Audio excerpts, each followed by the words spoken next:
Vamos conhecer um pouco mais a fundo algumas ferramentas que o empreendedor ele pode utilizar para testar, né, a sua ideia, para ver se a sua ideia realmente se é realmente uma oportunidade, né, uma oportunidade de negócio. Então, ali no quadro, nós vamos iniciar aqui a nossa contextualização, passando rapidamente com você o resumo dessa unidade, aonde a competência que vai ser desenvolvida e que a gente pretende desenvolver é a habilidade para que você possa testar hipóteses de negócio, tomar decisões, reduzir desperdícios de recursos e também entender o valor do negócio e estudar os processos e tendências do empreendedorismo.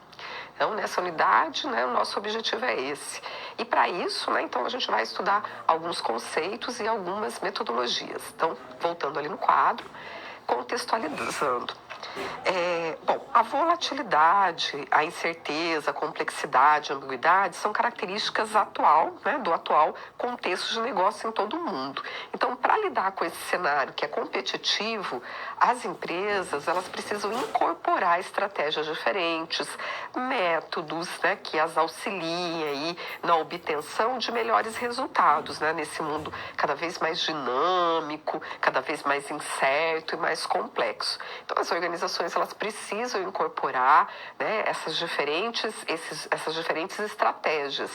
E o empreendedorismo e a inovação, ela tem uma ligação, né, com essas estratégias, esses métodos diferentes que podem ser incorporados dentro do ambiente organizacional. Então, o empreendedorismo não é só a abertura de um novo negócio, mas também pode ser, né, eu aí trabalhar nesse negócio, né, que eu já tenho de um modo diferente, né, com outro formato, introduzindo inovações em produtos e serviços. Voltando no quadro, tal sobrevivência depende em especial dessa capacidade de inovar, né? Então, trabalhar com essa forma diferente, né? E para que a gente possa introduzir algo diferente, inovador, é muito importante que o gestor, ele desenvolva, né, essas características de empreendedor, porque o empreendedor é aquele que vai correr risco calculado, né? Aquele que, então, corre risco, inova, mas de uma forma cuidadosa, planejada.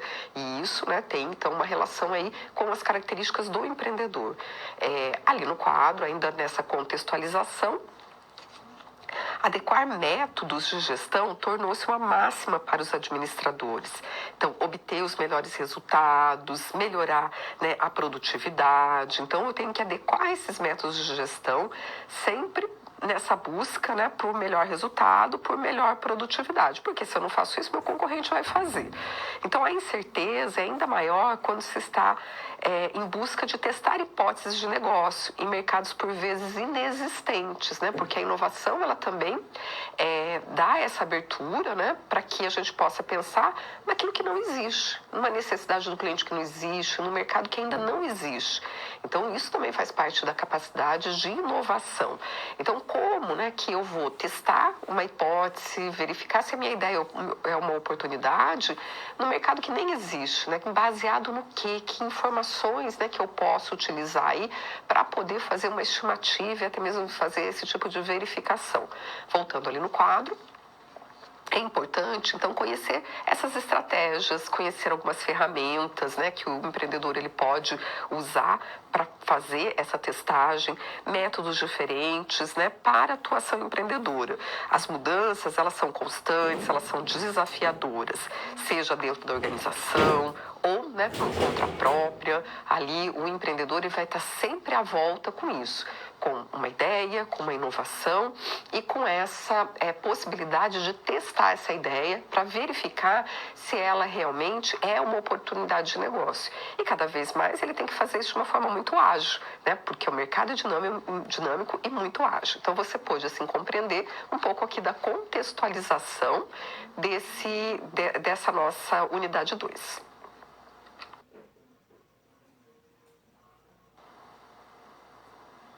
Estratégia Lean.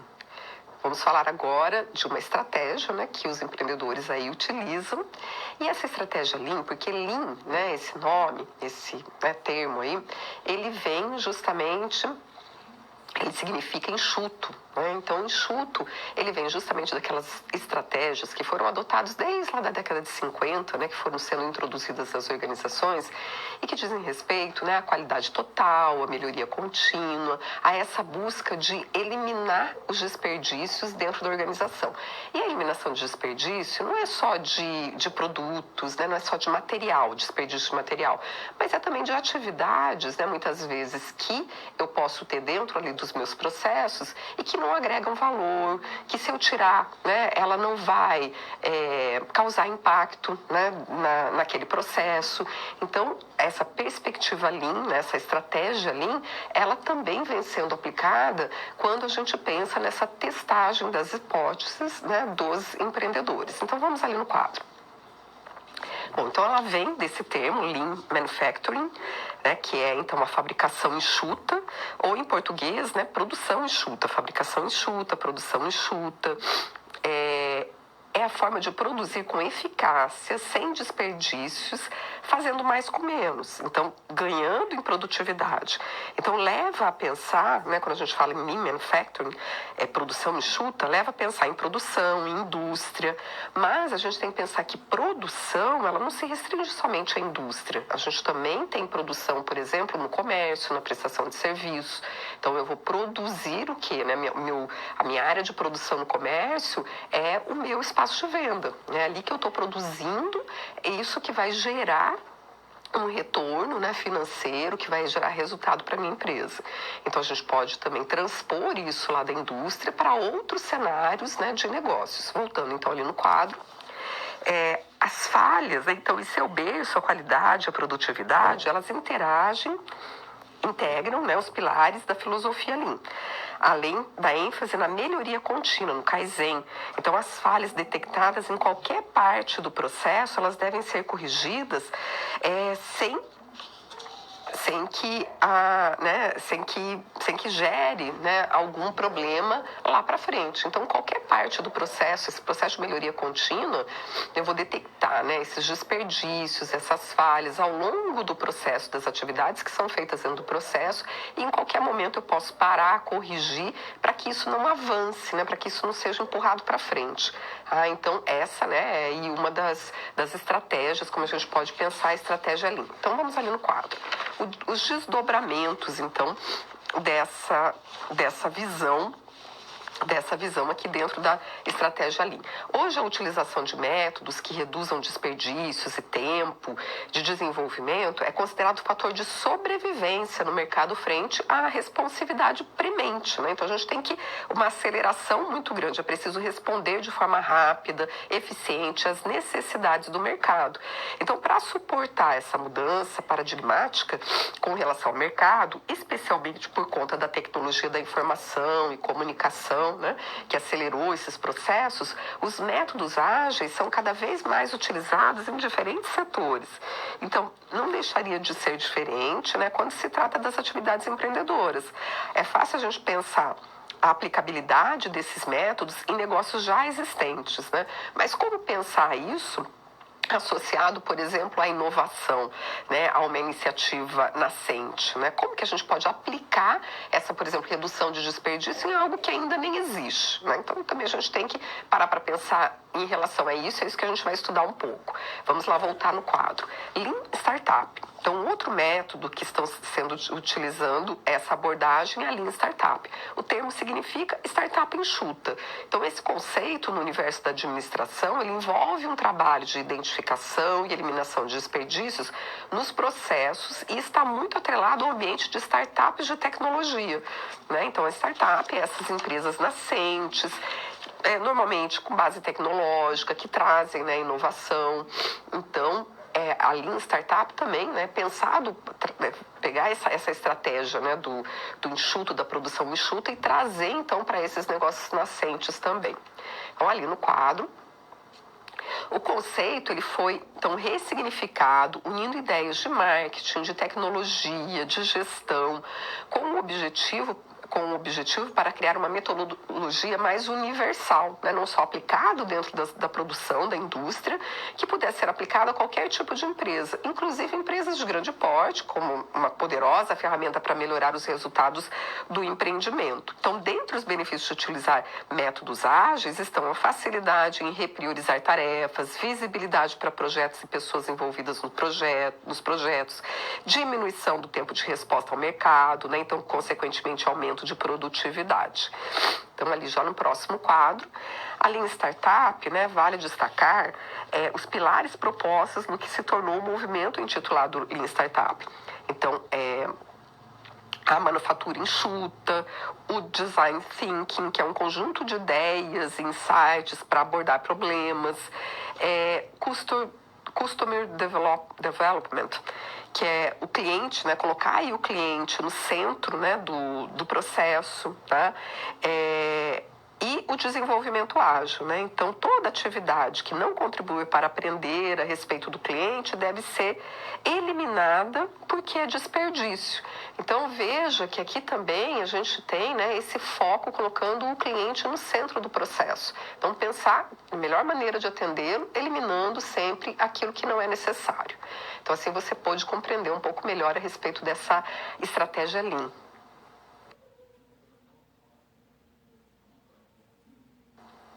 Plano de negócios. Vamos falar de uma outra ferramenta importantíssima e muito associada à atividade empreendedora, porque a gente sempre associa, né, empreendedorismo com o início de um novo negócio.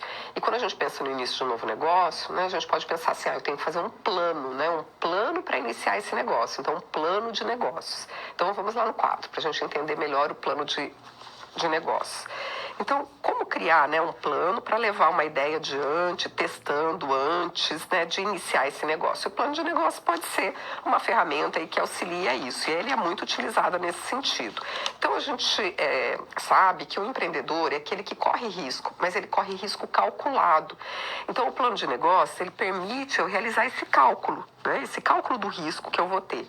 Então, a prática empreendedora, ela remete à autonomia, à iniciativa, né, de atuar em cenários incertos. Então, eu estou entrando no cenário incerto, por quê? Porque, geralmente, né, o empreendedor ele está ali entrando em algo desconhecido. Pode ser uma ideia nova, né, uma inovação, mas mesmo que não seja uma inovação, ele está propondo fazer algo que para ele é novo, né? Então, o cenário é incerto, né? Eu não conheço ainda, não faço ainda. Então, voltando ao quadro, o empreendedor, ele assume riscos, né? Porque tudo que é novo, né, traz riscos. Não sei o que vai acontecer, não conheço. Então, ele assume riscos, ele traça metas, ele tende a lidar melhor com situações que devem encarar a superação de obstáculos. Então, tal ousadia e cálculo constante de riscos pode ser melhor balizado através de algumas ferramentas, métodos e instrumentos. Então, o que é esse balizamento? Né? Servir de base, a gente pensar o balizamento, né? Ele vai servir de base, né? O plano de negócio para que ele possa o quê? Tomar uma decisão a respeito dos riscos que ele vai aceitar correr. Né? Quais são esses riscos? Então, ele identificar qual é o risco e ele saber, né, qual que é o risco que ele está correndo quando ele, então, inicia ali um novo negócio, uma nova atividade. Voltando, então, ao quadro, como que pode ser, então, esse plano de negócio? Então, o plano de negócio ele é um documento, tá? Ele é um documento que ele visa estruturar as principais ideias e opções que o empreendedor deverá avaliar para decidir quanto à viabilidade da empresa ser criada ou a mudança ser feita, né? Então, porque o plano de negócio ele pode servir para o início de um novo negócio, ou também eu posso fazer um plano de negócios para avaliar a viabilidade de algo que eu quero modificar dentro da minha organização. Pode ser a inserção de um novo modelo de gestão, pode ser, né, o desenvolvimento de um novo produto, colocação de um novo produto no mercado, pode ser atuação, né, em uma área que eu ainda não atuo, né, um novo posicionamento estratégico. E o plano de negócios, ele é um documento que visa estruturar essas ideias. Então, ele é coerente, ele tem essas informações, né? Eu vou colocar ela de uma maneira coerente dentro de um documento e essa maneira de estruturar me permite fazer leituras a respeito daquelas informações que vão servir de base, vão balizar, né, as minhas decisões. Então, A tomada de decisão, ela pressupõe a gente obter informações que podem ser analisadas para só então, né, eu tomar uma decisão. Então, ali no próximo quadro, falando do plano de negócios, ele serve, né, ele é um plano, então a gente pode associar esse plano a planejamento, é um planejamento do negócio. Então, ele vai servir tanto para a criação de uma nova empresa, mas não é só para isso, ele serve também para o desenvolvimento de uma empresa já existente, né? Então, vou ampliar a minha forma de atuação, que pode ser de diferentes formas. Por exemplo, o lançamento de um novo negócio, de um novo produto. Também serve, por exemplo para a gente também estruturar um planejamento estratégico operacional. Então, esse operacional é da operação. Quais são as estruturas que serão envolvidas nessa nova maneira de estruturar o meu negócio? Então, esse processo operacional. E tudo isso implica diferentes informações que eu vou ter que analisar conjuntamente. Informação de mercado, informação financeira, informação de marketing, né, da própria operação em si. Voltando ali no quadro, e o plano de negócio, então, ele é uma maneira de estruturar essas informações. Também ele serve para que eu possa ter acesso a recursos de fomento, por exemplo, linhas de financiamento, né? Então, preciso lá de um financiamento para, né, ampliar o meu negócio. Como é que eu vou convencer aquele que tem, né, o dinheiro para me emprestar de que isso que eu estou querendo investir, né, que o risco que existe ali, ele é um risco calculado, mostrar qual é o risco, né, mostrar a minha capacidade de pagamento desse financiamento. Então, muitas vezes o plano de negócio ele também serve como uma ferramenta para se buscar esse fomento não só de financiamento, mas de próprio investimento de pessoas que queiram investir no negócio. Voltando ali no quadro, parceiros, né? A captação de investimentos também privados, né? Então, acesso a recursos de fomento, captação de investimentos privados, que pode ser, como eu disse, de um investidor, né? Alguém que queira investir no negócio, que queira aportar ali recursos, né, que vão ser necessários para que essa ideia siga adiante. Bom, então ali no quadro vamos falar um pouco da estrutura do plano de negócios. Quais são os pontos importantes? Ele é um documento, né? Então, como um documento, ele vai ter lá uma capa, um sumário, né? Então, ele está estruturado, ele tem uma estrutura. Aí, na sequência, é muito importante fazer uma descrição da empresa e do negócio. Se é um negócio que já existe, eu vou fazer a descrição dessa empresa. Se é um negócio que eu estou pretendendo abrir também, né? Que negócio que é esse, né, que eu pretendo abrir? Depois, a localização e a abrangência da empresa. Qual que é a penetração dessa empresa, né? Que área que ela vai abranger? A análise estratégica e propósitos organizacionais. Então, aqui, os propósitos organizacionais, eu já vou definir aqui qual que é a missão, qual que é a visão, quais são os valores dessa minha organização, por mais que ela ainda não exista. Análise de mercado. A análise de mercado, ela é importantíssima, porque ela, no mercado, a gente não vai só buscar informações do cliente, a gente vai aqui ter informações dos concorrentes, dos fornecedores, e ela é muito importante porque é através dessas informações que todo o meu plano de negócio ele vai ser estruturado. Também um plano operacional de produção, listar todas as atividades envolvidas na operacionalização da produção, incluindo tecnologia e potenciais de escalabilidade, o plano de recursos humanos, né, a respeito das pessoas que eu vou necessitar para trabalhar, um plano de marketing que vai envolver, então, decisões de praça, de preço, de promoção e de produto, o plano financeiro e, se for necessário, anexos, né? Então, outros documentos que se considerem importante inserir nesse plano de negócio. Lembrando que ele é sempre um documento que vai servir de base para a tomada de decisão. Então, assim você pode conhecer um pouco melhor as ferramentas aí do empreendedor.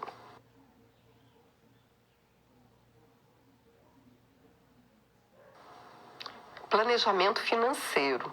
Vamos falar a respeito do planejamento financeiro, porque esse planejamento financeiro ele é fundamental para o empreendedor, para ele analisar, né? E analisar o quê? Analisar a viabilidade daquela ideia que ele teve para ver se ela realmente se configura como uma oportunidade de negócio. Se nós estamos falando de negócios, nós, né, temos que ter um retorno, temos que gerar receita. Por mais que seja um empreendedorismo social, né, voltado aí para ser aplicado esse valor que se obtém, né, com a operação em questões sociais, eu preciso gerar essa receita para poder fazer essa aplicação. Então, todo o negócio, né, ele precisa se sustentar, ele precisa ser viável. Bom, então, ali no quadro, o planejamento, né, esse planejamento financeiro, ele pode fazer parte do plano de negócios, né? Então, normalmente ele vai fazer parte desse plano de negócios, que é um plano estruturado, né, para analisar a viabilidade de um novo empreendimento, de uma nova ideia. Então, a construção do plano de negócios, ela é muito complexa, né? A confecção dele exige uma capacidade analítica, mas também habilidade de transformar informações e conhecimentos. Então, no plano de negócios, o planejamento financeiro, ele vai se utilizar e vai se basear muito na análise e nas informações de mercado, né? Principalmente nas informações de mercado. E daí, né, eu preciso transformar essas informações de mercado em conhecimento, no conhecimento desse mercado que me permite realizar estimativas financeiras. Porque se esse negócio ainda não existe, né, como que eu vou saber quanto que ele vai dar de receita, quanto que eu vou saber qual que vai ser o custo, quais custos eu vou ter. Tudo isso é preciso ser estimado. Mas essa estimativa, né, como uma estimativa, então, eu posso colocar lá qualquer valor? Esse qualquer valor, sim, posso, mas baseado no quê? Numa informação, em informação de mercado. Então, voltando ainda nesse quadro, lembrando que o mercado, ele envolve tanto a parte operacional, também de recursos humanos e de marketing. Então, aqui já no próximo quadro, a parte, né, financeira, a análise financeira, ela será realizada com informações estimadas, porque eu ainda não sei, né, não tenho, é diferente quando eu tenho já um negócio em andamento, aonde eu já tenho, por exemplo, uma estrutura de resultado, uma DRE, um fluxo de caixa, aonde eu já conheço, já tenho essas informações da realidade, né, da operação em si. Quando a gente faz um plano de negócio para algo novo, isso ainda não existe. Então, voltando ali no quadro, a gente vai estimar. Então, quais são as informações necessárias para que eu possa fazer uma análise financeira, né? um plano financeiro? Bom, eu vou precisar saber, por exemplo, o investimento fixo. Que investimento que vai ser necessário para eu iniciar esse novo projeto? Então, esse investimento fixo é tudo aquilo que eu vou investir na estrutura. Eu vou precisar comprar máquinas, equipamentos, construir, né? Então, esse é o investimento fixo. Voltando ali no quadro, também é muito importante considerar o capital de giro e os gastos pré-operacionais. Então, o que é um gasto pré-operacional? Às vezes eu vou ter que registrar uma patente, registrar uma marca. Isso vai acontecer antes de eu iniciar a operação. Então, já é um gasto que eu tenho anterior.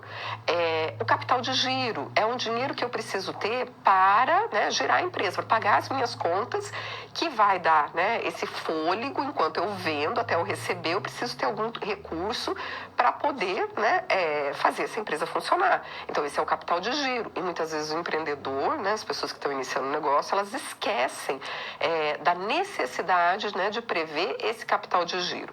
Voltando ali no quadro, o faturamento, né? A previsão de faturamento, uma previsão de receita. Essa previsão de receita, ela vai ser feita baseado no quê? Baseado naquela análise de mercado, na pesquisa que eu fiz com os clientes, com os fornecedores, também, né? Informações a respeito de prazos e estoques, né? Então, quanto que eu tenho que ter de estoque? Eu preciso ter estoque de produto, quais são os prazos, né? O giro desse produto, o prazo de pagamento, tá? Voltando, então, ali, mão de obra, eu vou contratar pessoas. E daí também aqui uma questão importante é que muitas vezes no início de um novo negócio, o empreendedor, ele esquece da sua própria remuneração, né? Se ele vai trabalhar no empreendimento, ele precisa ser remunerado o trabalho dele.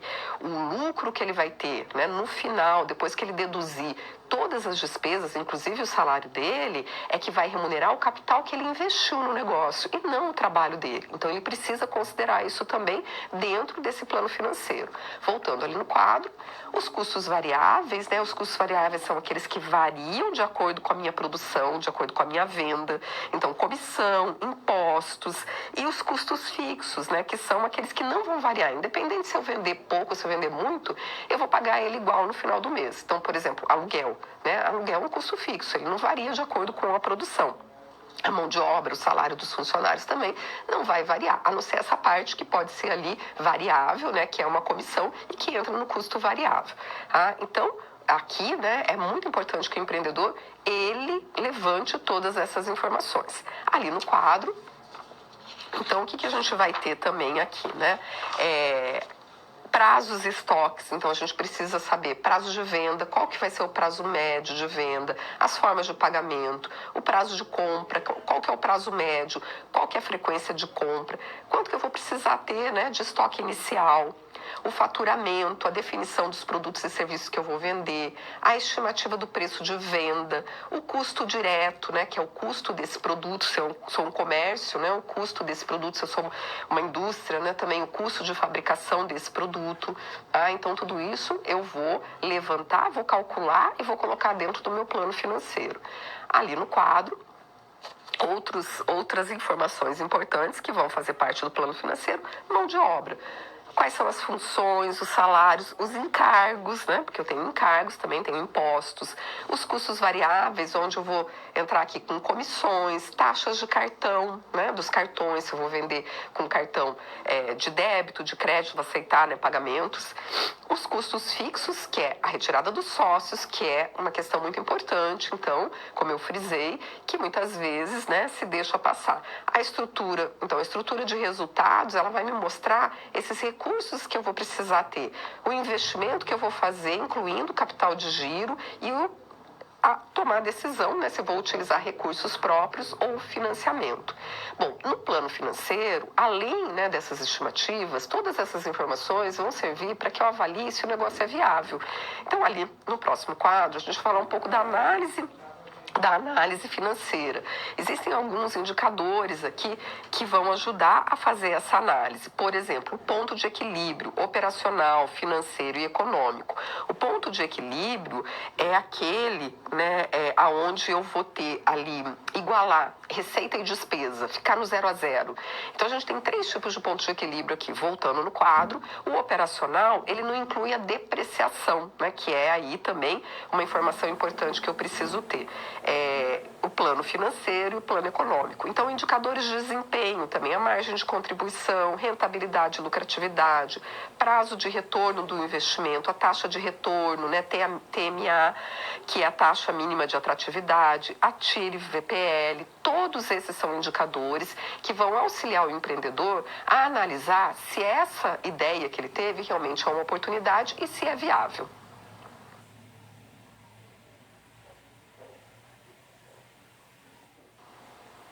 Vamos agora para a resolução de uma situação-problema. Essa situação-problema se passa aí numa plantação de eucalipto, envolve uma plantação de eucalipto. Então, vamos lá no quadro. Bom, Carolina, ela é estudante de administração que possui nas mãos a oportunidade de canalizar o sítio da família para a plantação de eucalipto. Veja, né, que é bem interessante porque a gente está falando de um tipo de negócio que ele tem, né, um ciclo aí de vida, um ciclo de produção muito diferente, por exemplo, de um negócio urbano, né, de um comércio, de uma indústria, né, a plantação.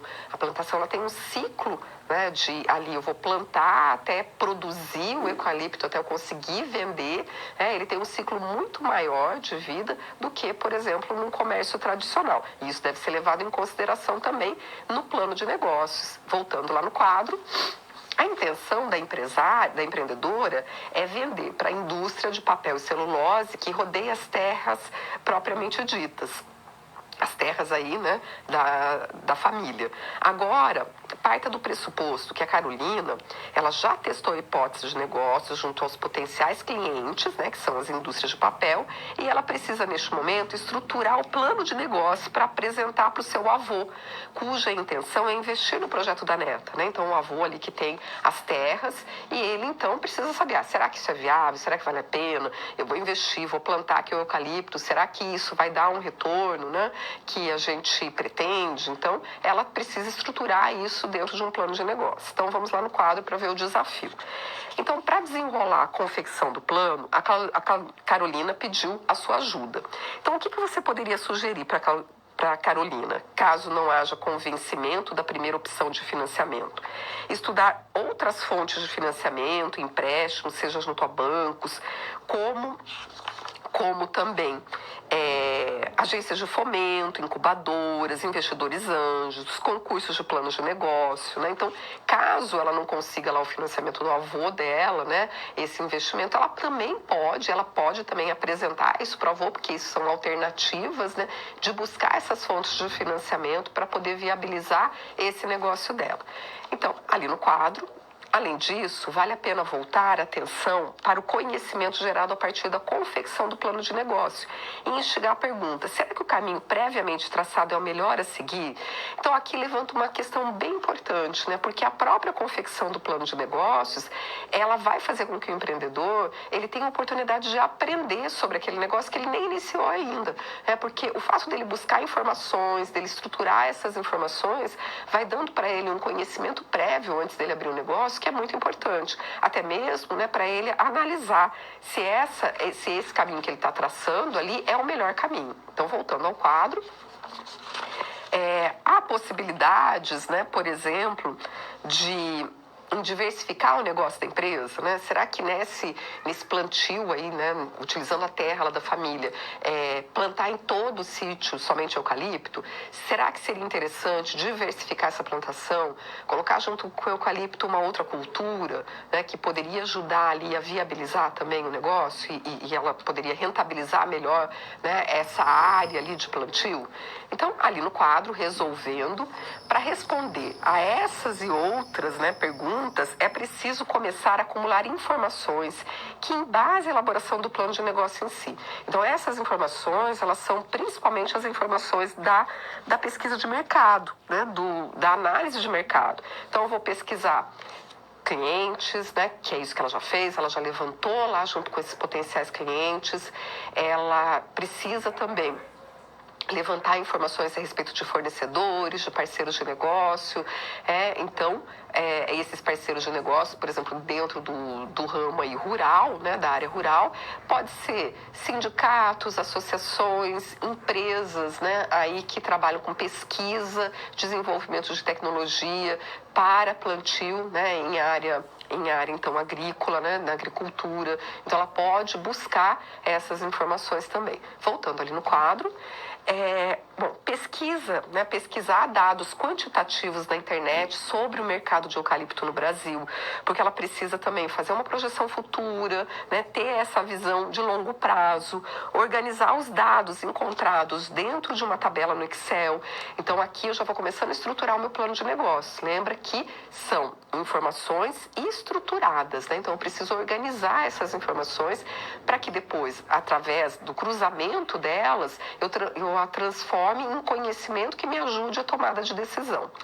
Então, ali no quadro, fazer projeções, né? O plano de negócio, ele permite que eu faça projeções, porque assim, o papel, né, ele vai aceitar qualquer coisa que eu colocar lá, uma planilha de Excel, qualquer número que eu colocar ali, ele vai aceitar. Então, é muito menos arriscado eu fazer, né, esses diferentes tipos de projeções em inúmeras tabelas, né, ali, do que e testar isso na realidade. Então, eu posso antecipar, fazer essas estimativas antes de, né, ir lá e investir, ainda mais num tipo de negócio que tem um ciclo de vida tão longo, né? Porque ela não vai plantar o eucalipto e já logo no primeiro mês colher e gerar receita. Ela vai precisar ali de recursos para manter esse negócio por algum tempo, para só depois ela conseguir, né, ter ali a receita esperada, principalmente no começo. Depois ela pode até fazer um manejo ali da área de plantio, mas no começo provavelmente ela vai precisar pensar em quais estratégias que ela vai utilizar para poder ali ter os recursos necessários para manter esse negócio. Voltando no quadro, então ela pode fazer diferentes estimativas utilizando, por exemplo, uma estrutura de plano de negócio. Então, trabalhar nos índices financeiros a fim de exercitar o conhecimento adquirido, né, que são esses índices, esses indicadores financeiros, que eu calcular o ponto de equilíbrio, quanto que eu vou precisar produzir para não ter prejuízo, para empatar, né, para não ter prejuízo, para que, né, o meu negócio ali realmente se pague. Depois, quanto que eu vou precisar, né, faturar para poder ter uma rentabilidade, para poder ter uma lucratividade? Será que não seria melhor pegar esse dinheiro e investir numa aplicação financeira? O meu negócio, ele vai, né, me dar ali um retorno desse investimento de quantos por cento, em quanto tempo. Então, esses indicadores, eles servem justamente para dar essa informação para que a gente possa, com esse conhecimento, tomar a decisão mais acertada, um pouco menos arriscada, né? Não que não elimine totalmente o risco, mas ela é um pouco menos arriscada. E assim você pôde ajudar a Carolina nesse desafio dela.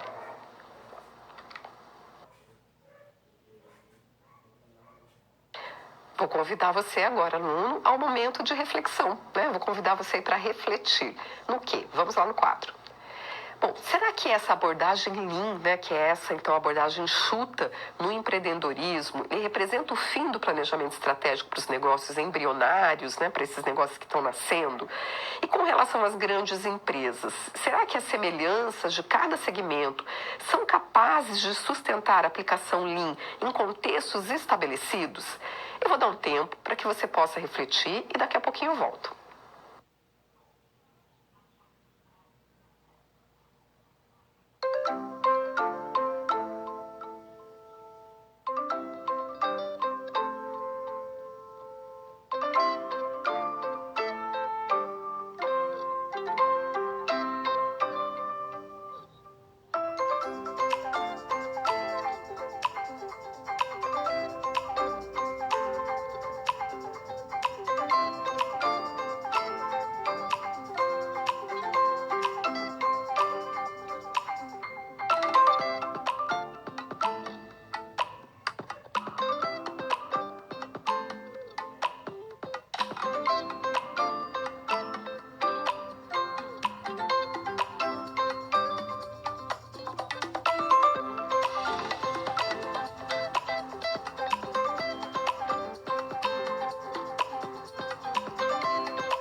Pensou já acerca dessa questão, né? Será que é possível a gente usar aí a perspectiva Lean em todos os tipos de formatos de negócio, né? Nos estabelecidos, naqueles que estão nascendo, né? Então, é uma reflexão interessante porque existe essa possibilidade, né? Da gente pensar aí na eliminação de desperdícios, né? E fazer ali o negócio cada vez mais enxuto, logo desde o começo, né? Quando ainda está nessa fase de planejamento, tá? Então, assim, você pôde aí refletir um pouco a respeito dessa aplicação da perspectiva Lean.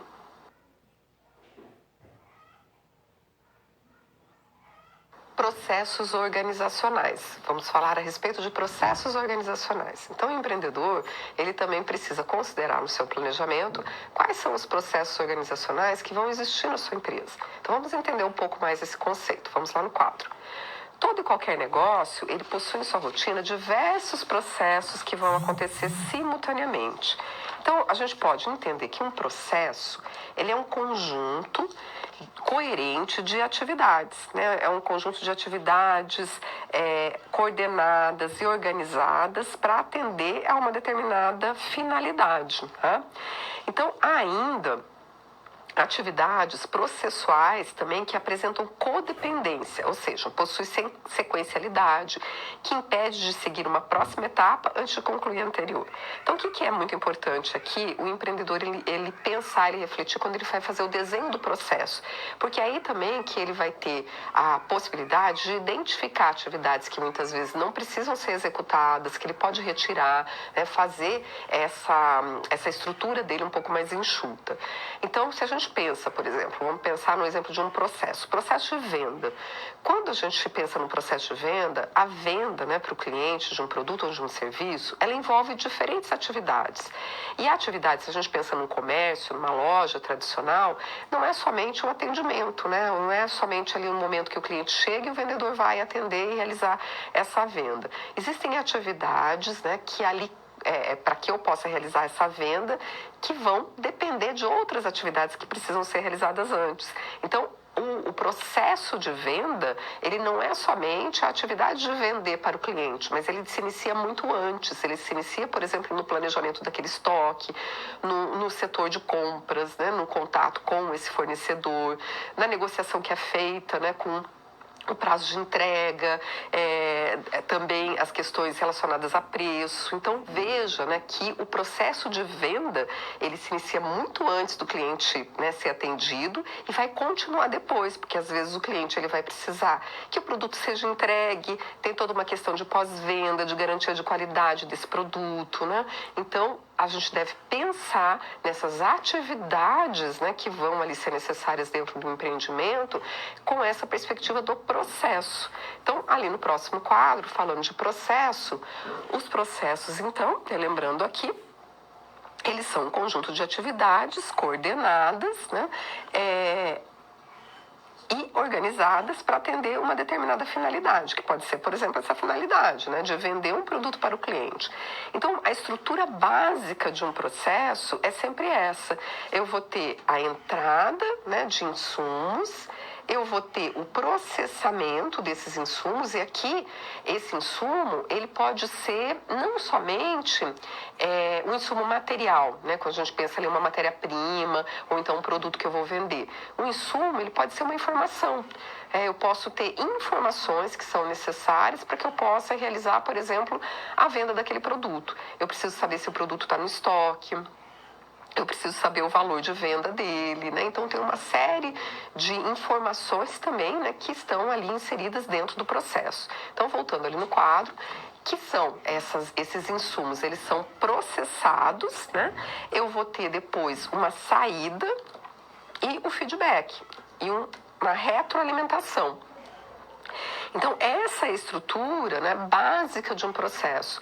Então, eu preciso pensar quais são as entradas, né, necessárias ali, como que esses produtos ou essas informações elas vão ser processadas, como que, então, ela vai sair, né, e o que ela vai gerar, né, quais são esses feedbacks aí que eu vou ter. Tá? Então, essa organização dos processos de um negócio, ele é necessário ser feito com essa visão, então, de processo. Vamos lá, então, no quadro. Para organizar os tempos, os recursos, os insumos de cada processo, os líderes eles precisam ter em mãos informações suficientes para seguir com o equilíbrio das atividades e suprimento no tempo adequado de cada processo. Então, precisa caminhar redondo, né, para que eu possa realmente conseguir atender aquele cliente, conseguir efetivar, né, uma venda, conseguir transformar, né, isso que eu estou fazendo, a minha atividade, naquele recurso que é o recurso principal da empresa, que são os recursos financeiros, o seu faturamento, a sua receita, que faz com que ela consiga continuar existindo. Voltando ali no quadro. Então, para ajudar a gestão nessa tarefa, existem algumas ferramentas e a sua escolha adequada depende da estratégia do negócio. Então, quando existe uma quantidade, uma complexidade, né, maior das operações, a gente pode lançar mão de ferramentas. Essas ferramentas vai depender da complexidade do meu negócio e da viabilidade também que eu tenho no investimento, né, em ferramentas mais complexas também. Mas uma própria planilha de Excel já é uma ferramenta que me ajuda ali, que me auxilia a estruturar esses processos. Ou eu posso ter, por exemplo, um ERP, né, um ERP que é um sistema integrado de gestão, onde eu tenho informações, todas as informações da minha empresa integradas em um único sistema. Eu posso fazer o cruzamento dessas informações. Então, eu tenho o cadastro do cliente, eu tenho meu fornecedor, eu tenho informações de estoque, eu tenho informações financeiras, né, todas num único sistema. O ideal seria isso, porque isso me dá agilidade, mas muitas vezes o negócio ele ainda não tem, né, viabilidade para que eu possa investir num sistema de gestão mais complexo. Mas eu preciso ter minimamente uma forma de registrar essas informações e poder trabalhar com elas para a tomada de decisão. Então, uma planilha de Excel pode ser suficiente, dependendo, né, do tipo de negócio e de onde que ele se encontra aí no seu desenvolvimento. Voltando ali no quadro, Então, por estratégia de negócio, entende-se todos os planos traçados para atingir os resultados, levando em consideração o cenário competitivo, né? Então, tem que levar em consideração esse cenário que é competitivo, os meus concorrentes, né? Como que eles também estão organizados e estruturados, e eu vou, então, montar a minha estratégia de negócio. Qual que é a estratégia que eu vou adotar? Eu vou entrar no mercado com um produto inovador que não tem, eu vou oferecer um serviço diferente, eu vou oferecer um novo modelo de negócio, ou não, né? Eu vou entrar com preço. Então, qual que vai ser a minha estratégia de negócio? Então, lá no quadro, no caso, por exemplo, do e-commerce, as estratégias de negócio se aproximam de negócios tradicionais, uma vez que estes podem, inclusive, articular processos de distinção e personalização. Por exemplo, em serviço de pós-venda diferenciado, num ambiente conectado na internet. Então, esse planejamento, ele deve estar incluído no plano de negócio. Então, mesmo, por exemplo, quando a gente vai pensar no e-commerce, né, eu não tenho uma estrutura física, mas ele também, por exemplo, no plano de negócio, eu vou trabalhar com todas essas informações que de um negócio tradicional, né, de um comércio tradicional, ou de um prestador de serviço físico, porque eu preciso, né, desenvolver esses processos para que eu consiga atender o meu cliente. Isso que eu estou me propondo fazer, né, isso que eu estou me propondo oferecer no mercado. Então, tudo isso precisa estar estruturado dentro de um plano de negócio também. Assim, você pode entender um pouco mais a respeito dessa temática.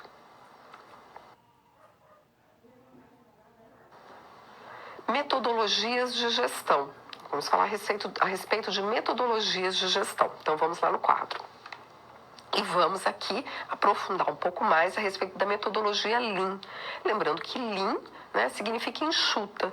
Então, a metodologia Lean, ela propõe que o empreendedor ele use uma ferramenta chamada Canvas para montar o seu modelo de negócio. Então, por que uma ferramenta diferente, por exemplo, do plano de negócio? O Canvas é uma ferramenta diferente do plano de negócio. E qual que é a relação que isso tem, né, com essa estratégia do Lean? Então, lembrando sempre que o Lean é enxuto. Então, pensar também, né, nesse planejamento inicial de uma forma, a estrutura, né, desse plano também ser mais enxuta. Por que isso, né? Porque cada vez mais eu preciso de uma agilidade muito grande em tudo que eu faço. Então, mesmo no planejamento do negócio, mesmo na análise, né, dos riscos e da viabilidade de um negócio novo, eu preciso ser ágil, porque senão eu perco tempo. Né? Daqui a pouco tem alguém colocando no mercado algo parecido, melhor. Né? Então, eu perco aquilo que poderia ser uma vantagem competitiva que me geraria essa viabilidade e essa sustentação do meu negócio. Então, voltando ali no quadro, basicamente, o Canvas ele é um diagrama que mostra como a empresa cria valor para si e para os seus clientes. Então, quando a gente pensa assim, o diagrama é um desenho. Então, perceba que eu vou trabalhar também com um esquema visual, né, de visualizar de uma forma mais clara, mais objetiva, mais pragmática, aquelas informações que vão servir de base para que eu possa fazer uma tomada de decisão. Então, como que eu vou estruturar as informações que eu tenho para gerar conhecimento? Então, o Canvas, um diagrama, né? Então, uma outra maneira, além do plano de negócio, eu também fazer esse tipo de análise, né? Esse tipo de geração de conhecimento a respeito desse negócio. Então, ali no quadro, o Canvas, ele foi criado e proposto originalmente por Alexander Osterwalder, que ele, então, foi no ano 2000, que foi a tese de doutorado dele, e por Yves Pigneur. E a tese, né, que defende o Steve Blank é de que uma startup ela está em busca de um modelo de negócio sustentável e replicável. E por isso ela precisa criar protótipos, testar hipóteses, dar a cara a tapa, para então começar a crescer. Então é muito utilizado também, né, nessa perspectiva das startups. Então perceba que ela tem que buscar esse modelo de negócio sustentável, replicável, e essa metodologia do Canvas ele vai ajudar nesse sentido. Então, ali no quadro, o modelo de negócios Canvas, o Dornelas, né, ele vai falar o seguinte: as empresas maiores, elas buscam executar modelos de negócios comprovados. Já assim, né, o Steve Blank, ele sugere que nos casos das empresas iniciantes, como uma startup, não se dê tanta atenção ao plano de negócios e sim priorize, então, o Canvas. O startup é uma empresa em período inicial, né, que traz inovação, é um grupo de pessoas, né, em procura de um modelo de negócio repetível, escalável, né, trabalhando em condições de extrema incerteza. Tá? Então, por exemplo, né, um negócio que pode ser repetível, que pode ser escalável, que eu posso, então, replicar. A gente pode ter aí, por exemplo, pensar num negócio como uma modificação no mercado, né, de filmes, por exemplo. Né? Antes a gente usava o DVD, hoje eu posso, então, ter o pay-per-view, né? Não preciso mais ter o meio físico, então isso, como que eu vou poder repetir, escalar, né? Então, as startups, elas trabalham, né? São esses modelos de negócios iniciais aí, que trazem inovação. E a metodologia Canvas, ela permite, né, fazer essa análise de uma forma muito mais ágil. Então, vamos lá no quadro, do que, por exemplo, o plano de negócio. Então, o modelo está baseado nessas perguntas, né? Permite a visualização, né? E do modelo de negócio a ser adotado. Então, começa aí com essas perguntas. A pergunta como, né? Então, dentro aqui dessa pergunta como, quais são as parcerias principais, né, que também eu vou ter, as redes de fornecedores, os parceiros que ajudam a empresa a funcionar. As atividades principais, né, que são as ações importantes que a empresa deve realizar para fazer o modelo de negócio funcionar. Os recursos principais, então os recursos mais importantes exigidos para fazer o modelo de negócio também funcionar, né? Então, perceba que eu vou estruturando essas informações de uma forma, né, dentro de um diagrama, de um desenho ali que me permite também organizar as informações. Então, ali no próximo quadro, a próxima pergunta a ser respondida ali é o quê, né?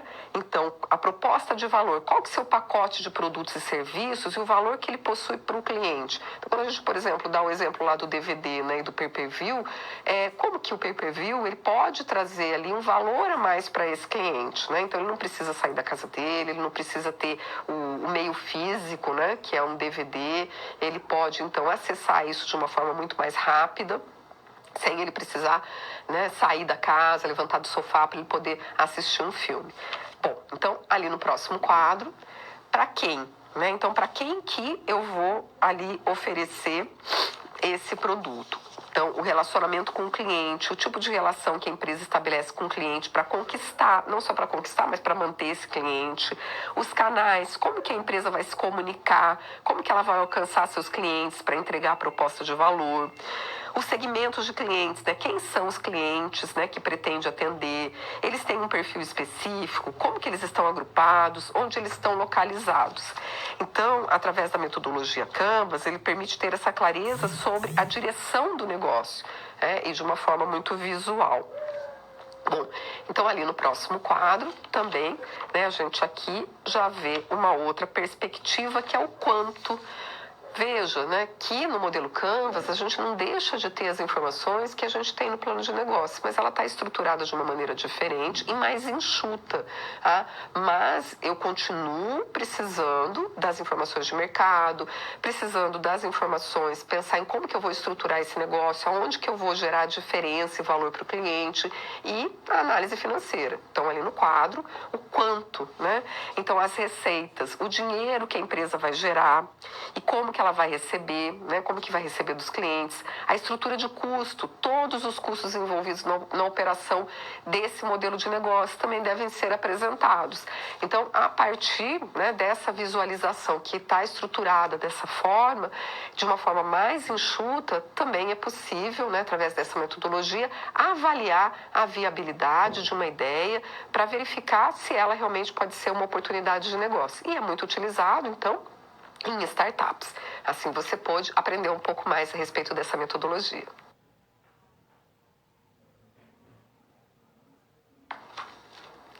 Cultura da inovação. vamos falar a respeito da cultura da inovação. E para falar, né, a respeito de cultura da inovação, a gente tem que entender o que a gente está chamando aqui de cultura, né? Por que cultura da inovação?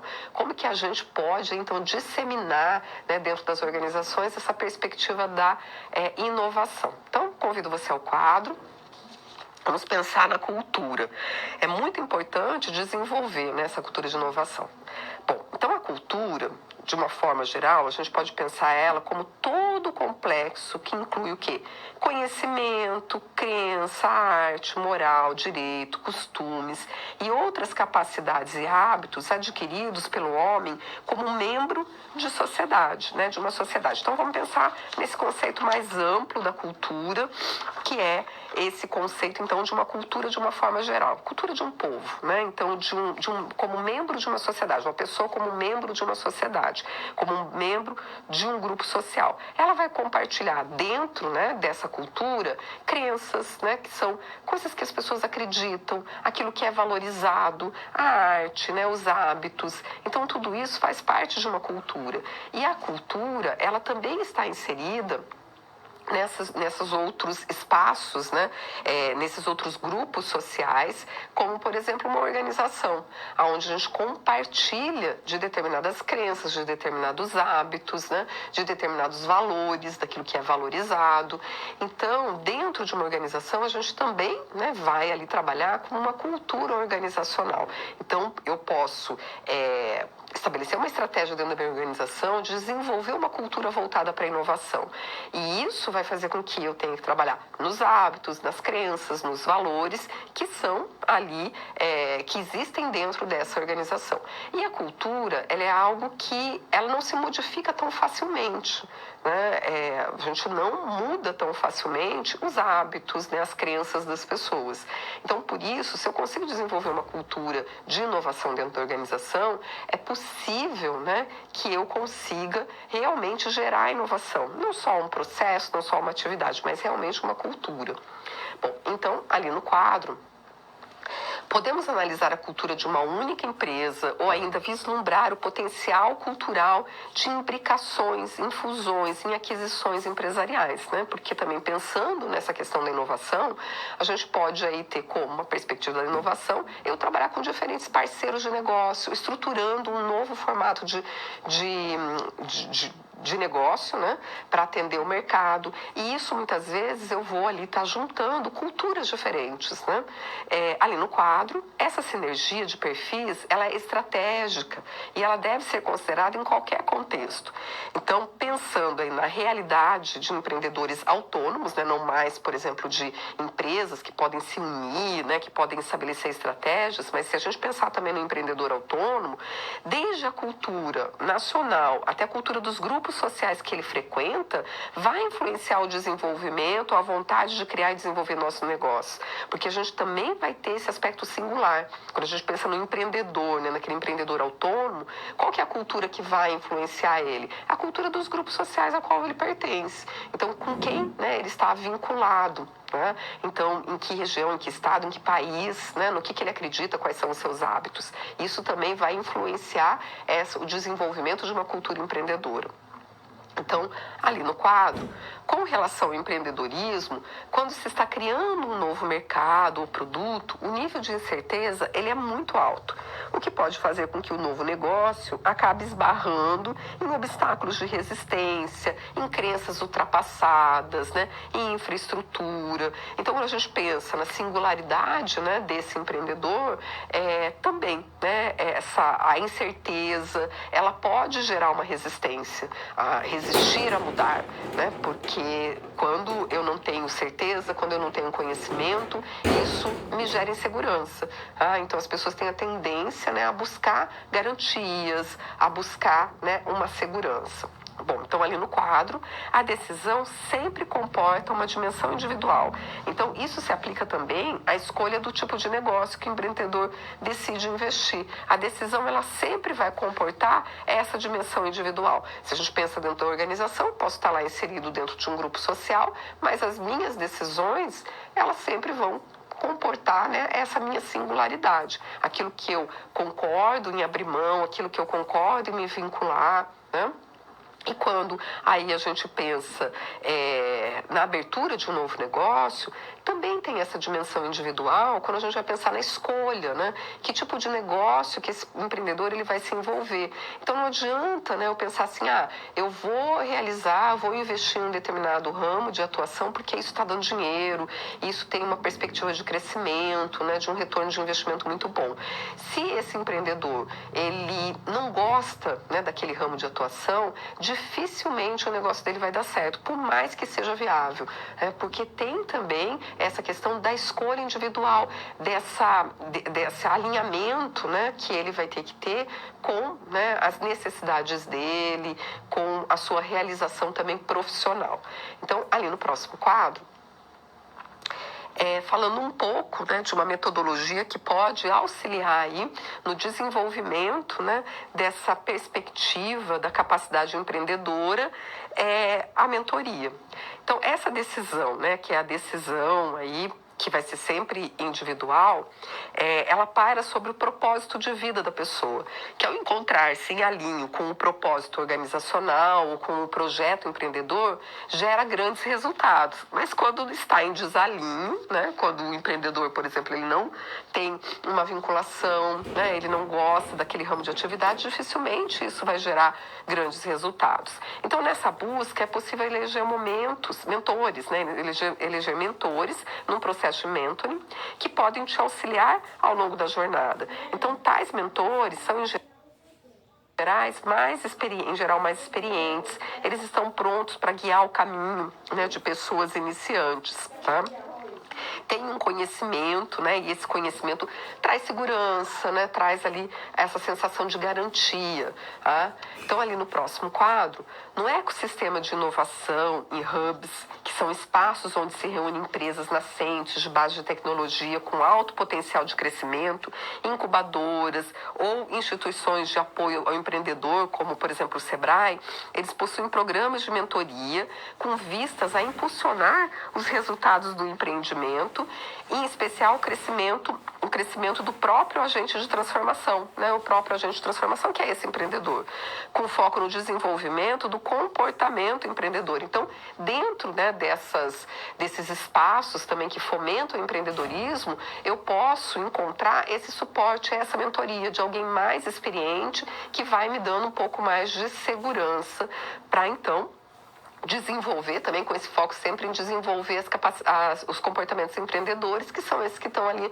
no próximo quadro. Não gerar dependência, né, mas desenvolver esses comportamentos, que é a busca de oportunidade, a persistência, o comprometimento, a exigência de qualidade e eficiência, o correr risco calculado, o estabelecimento de metas, a busca de informação, o planejamento e monitoramento sistemático, a persuasão em rede de contatos e a independência e autoconfiança. Então, através, né, desses ambientes, onde ali eu tenho uma cultura, né, voltada para a inovação, é possível que o empreendedor ele consiga, então, ter um suporte, um apoio para o desenvolvimento dos seus projetos. E assim você pode entender um pouco mais a respeito da cultura da inovação.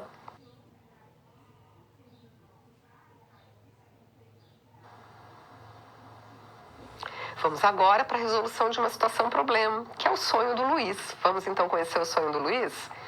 Bom, o Luiz, que sempre dedicou a sua vida para atividade comercial no setor de alimentos, ele tem algumas habilidades, né? Então, quando ele se dedicou aí, né, à atividade dele comercial, ele foi desenvolvendo algumas habilidades, que são, por exemplo, falar em público, ter um relacionamento interpessoal, né, ele tem uma boa relação com as pessoas, dedicar-se ao estudo da composição dos alimentos, né, então ele tem um bom conhecimento ali a respeito dos alimentos também.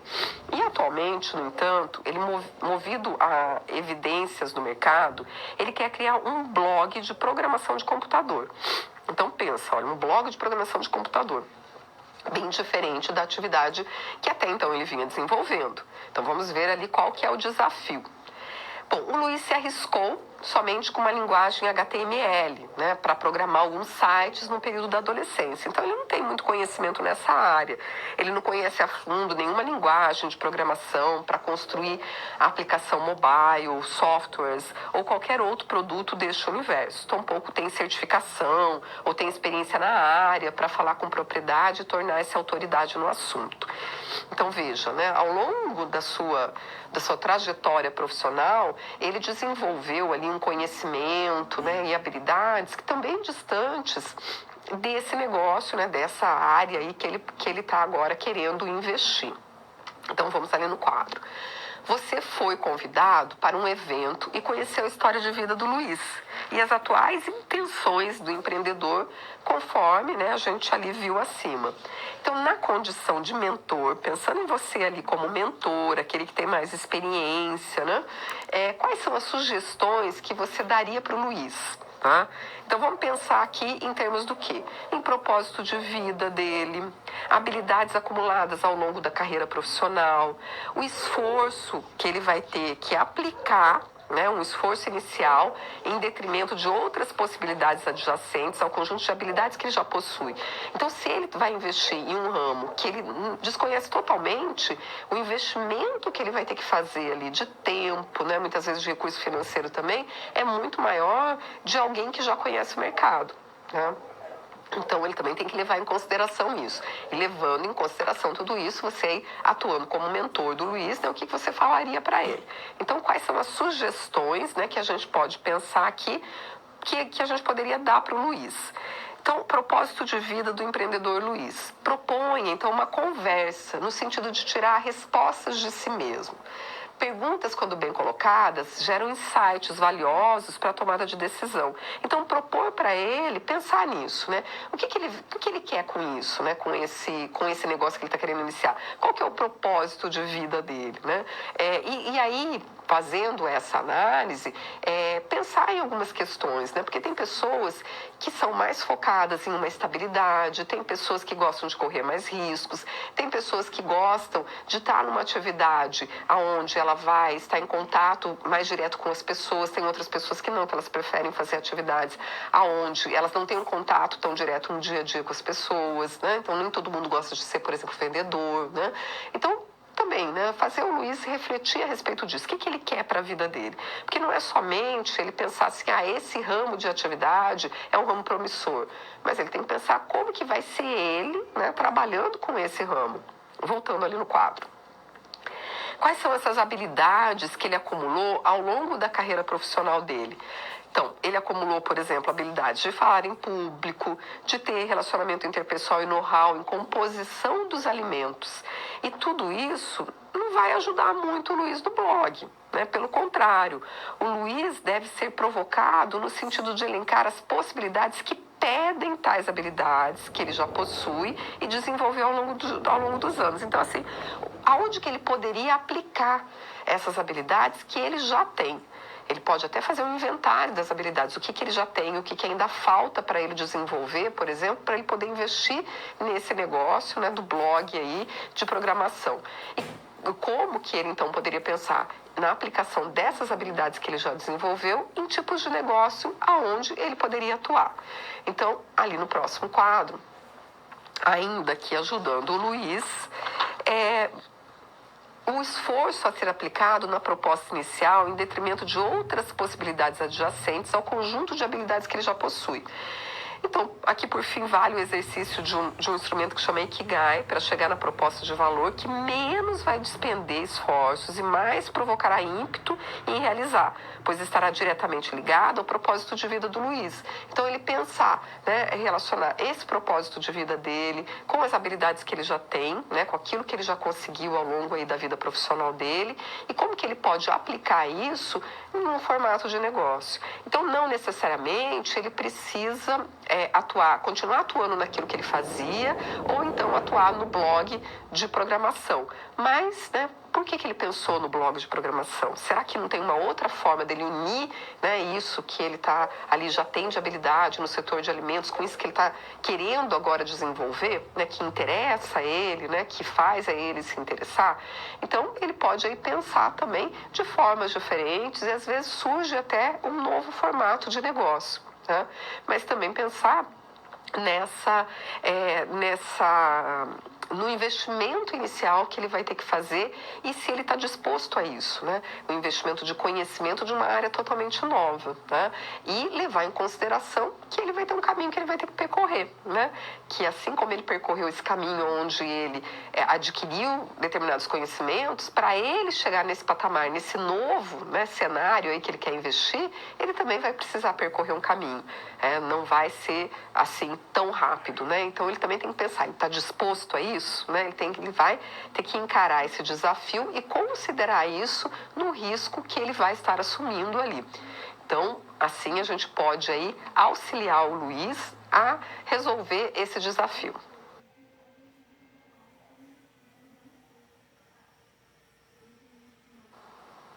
Vamos agora para mais um momento de reflexão. Vou convidar você para refletir. Vamos lá no quadro. Refletir sobre o quê? Uma empresa de planos de saúde, ela utiliza um algoritmo para aprovar ou recusar novas adesões aos produtos de seu portfólio. Então, o que é um algoritmo? O algoritmo é um software, né? É um software parametrizado. Então, ele tem alguns parâmetros dentro desse software, né, que vai para aprovar ou recusar novas adesões aos produtos do portfólio dessa empresa de plano de saúde. Para isso, usa o histórico de compras em farmácias a fim de conhecer se aquele cliente ele será caro ou não para suas operações, né? Se é um cliente, por exemplo, que já tem histórico de doenças crônicas, né? Então, se esse cliente vai ser caro ou não para a operação dele. Então, ele coloca alguns parâmetros, né, nesse software para ele poder analisar. Voltando ali no quadro, com isso, além de acumular clientes lucrativos, a empresa ainda encaminha os clientes custosos para a concorrência. Há ganhos, né, para toda a parte. Bom, então vamos lá. Na sua opinião, enquanto profissional que preza pela ética, qual deve ser o limite, né, de cruzamento de dados em prol do aumento do lucro? Ao fazer essa reflexão, coloque-se em diversas posições, inclusive do cliente custoso. Então, pense aí nessas questões éticas, né, porque também são questões que devem ser levadas em consideração quando a gente ali pensa em